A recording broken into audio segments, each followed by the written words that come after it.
When I was in grade 10, we had a new English teacher at school. His name was Mr. Scott.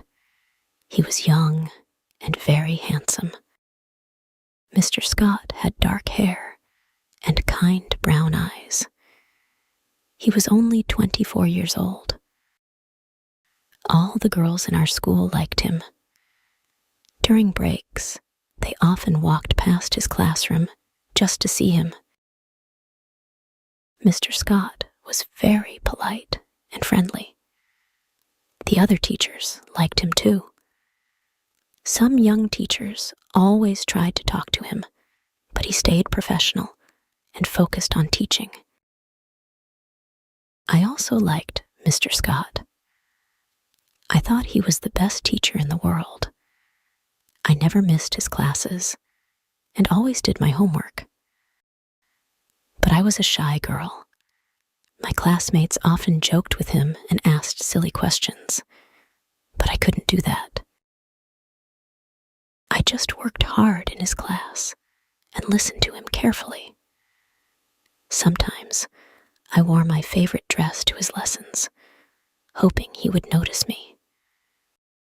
During class, I felt very nervous when he called on me. My heart beat fast and my hands shook.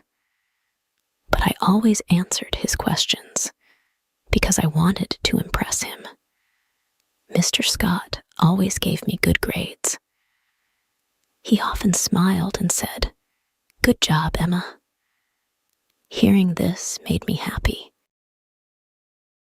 The whole year, I couldn't stop thinking about him.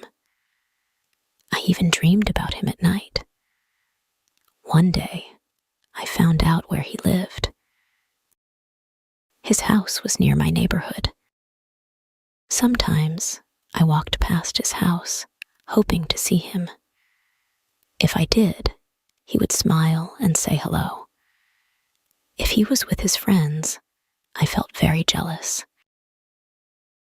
When I moved to grade 11, something terrible happened. Mr. Scott left the school. He got a new job in another city. I was very sad. I missed him so much. I even walked past his old house, but he wasn't there anymore. After some time, I started preparing for my university exams. I joined extra English classes. On my first day, I couldn't believe it. Mr. Scott was the teacher. I felt so happy to see him again. He smiled and said, "Welcome back, Emma." For 6 months, I worked hard in his class. I became one of his best students. Sometimes we stayed after class to talk. He asked me about my plans for the future. I asked him about his new job. One day, he offered to walk me home. I was so surprised, but also very happy. After that, he often walked me home. I felt like the luckiest girl in the world. Soon, we started spending more time together. We went to the park, watched movies, and talked for hours. I still remember our first kiss. It was like a dream. I thought Mr. Scott was the perfect man.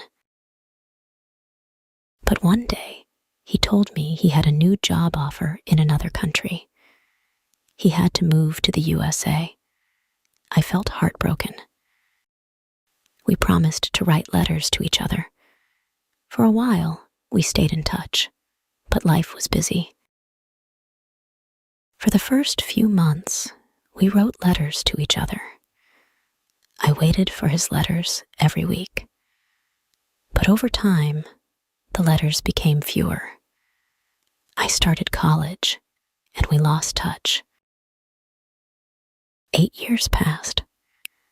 One day, I found Mr. Scott on a social media site. I sent him a message, and he replied. We decided to meet. I was was very excited to see him.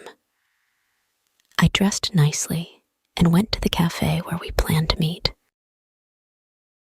When I saw him, I was surprised. He looked different. He was older now, and he had gained some weight. His hair was not as blonde, and his blue eyes were not as bright. We talked for hours, but I felt something was missing. He was not the same person I had loved as a teenager. After the meeting, I thought about him. I remembered the young, handsome teacher who made me happy in school.